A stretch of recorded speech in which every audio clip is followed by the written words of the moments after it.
Assalamualaikum warahmatullahi wabarakatuh. Hai guys, gue di sini ada sedikit cerita tentang di masa hidup gue atau pengalaman hidup gue yang cenderung di masa lalu. Waktu gue masih ingat betul, gue masih sekolah di sekolah dasar.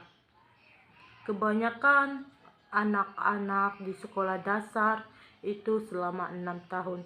Gue lebih dari 6 tahun guys. Kok bisa? Yups, gue sekolah dasar selama 8 tahun. Waktu itu gue di kelas 2 SD, mau naik ke kelas 3 SD, gue sering enggak naik kelas selama 2 tahun berturut-turut.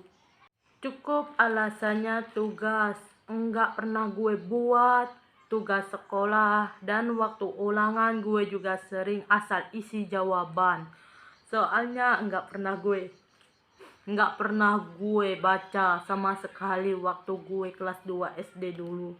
Tapi karena gue dulu mikirnya mau sekolah tuh mau pergi pulang aja, nggak pernah mikir tugas belajar apapun. Tapi syukur alhamdulillah gue lulus sekolah SD 8 tahun.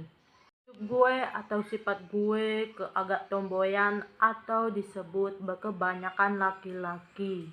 Kebanyakan kayak laki-laki, bukan laki ya.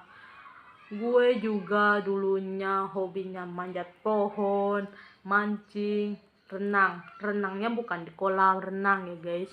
Gue renang dulu disebut dengan danau buatan, atau yang orang cari timah dan kolam, itulah yang disebut buat renang gue guys.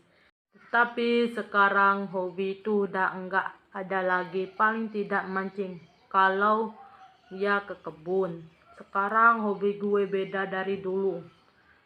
Hobi gue sekarang baca novel, rebahan, atau sering disebut cuma di kamar dan baring di kasur atau tempat tidur aja guys, dan main HP.